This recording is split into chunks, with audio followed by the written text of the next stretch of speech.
Welcome to OS Designer. I'm Kiran and today I'm going to show you how I make my concepts.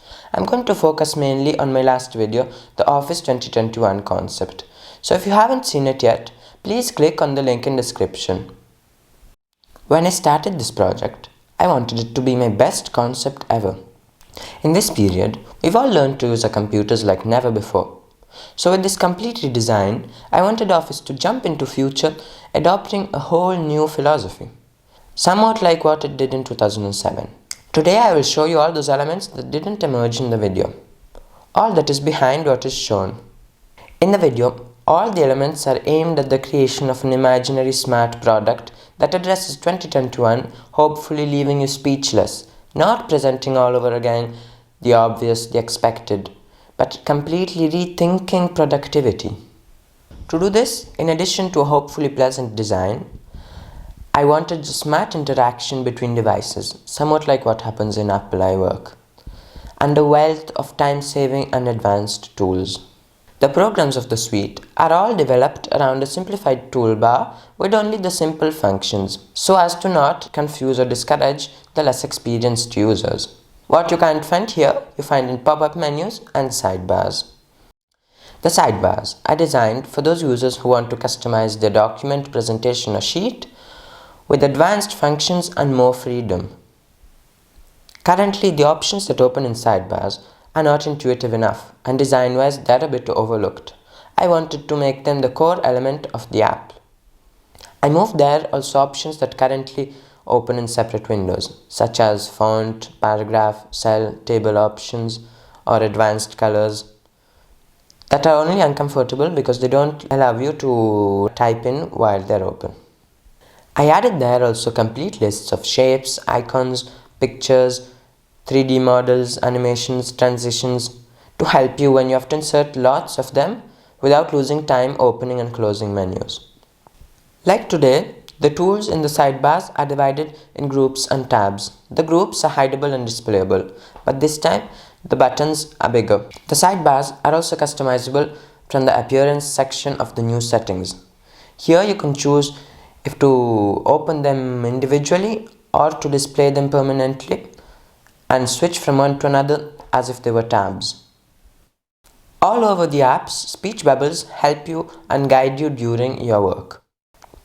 When I save Office files, I find the common item dialog very uncomfortable because it is too small and I have to search once again the location where to save my file, when maybe I already have it open on another File Explorer window.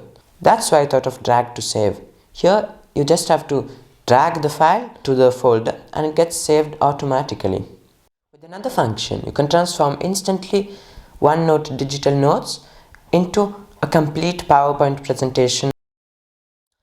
But let's see how I usually proceed when I make my concepts. First of all, I have to get the idea, and it can come at most unexpected times. Very often it comes while I'm browsing the web, watching other concepts maybe, but it can come also while I'm doing other daily activities. With this video, the idea came when I was reading an article on the future version of Microsoft Office. So I thought, I have to make a concept on this. At first, I just thought of changing some things of Office 2019 and keeping the same ribbon layout. But then I saw an official Microsoft teaser on YouTube that showed a completely new layout. So I thought I have to go beyond, I have to make something more modern. And that's where I got the idea of completely reorganizing the tools in the apps. I'd already done some sketches on the restyle I wanted to give Microsoft Office. But then when I saw the teaser, I decided, no, I'll start all over again. So I put aside those sketches and redid them completely with the new layout that I had in mind. I also put on paper a primordial version of the storyboard that then I rearranged and edited over the next few days, integrating the new ideas that came in mind. When everything on paper was ready, I could pass finally to the computer work, where I started by opening a blank presentation in PowerPoint 2019. There, with shapes, I created all the windows and icons that I needed for my concept.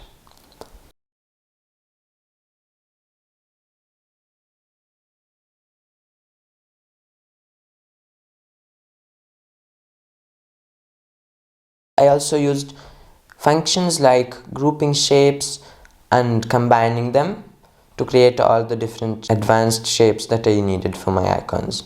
Often I can also take icons from other concepts that I've made.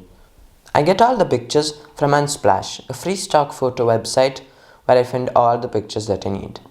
Very often, I imagine some solutions that look very nice, but then when I go to the computer, I find out that in the end it doesn't look how I thought it would. So I need to change and be open to adding changes also in the middle of the project, because the concept should look nice, at least to me. How can I think that you will like a video that not even I like?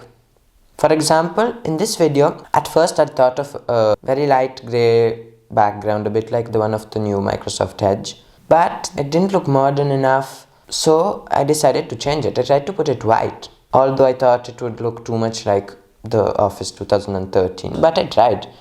And in fact, it looked much nicer and it was the effect I wanted. So I passed to white. The rendering takes me several weeks, also because in this period, I'm a bit busy with schoolwork.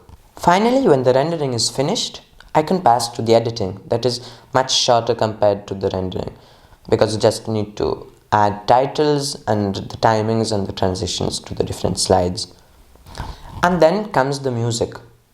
For the music, I always go to the YouTube audio library. On the audio library, I listen for hours and hours to music until I find the perfect music for my video. I play in split screen my video and the music.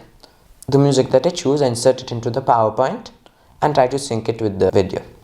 When the music is added, I just have to export the video and then watch it several times, because only watching it I can find all the mistakes that are there and then maybe change them before uploading it to YouTube.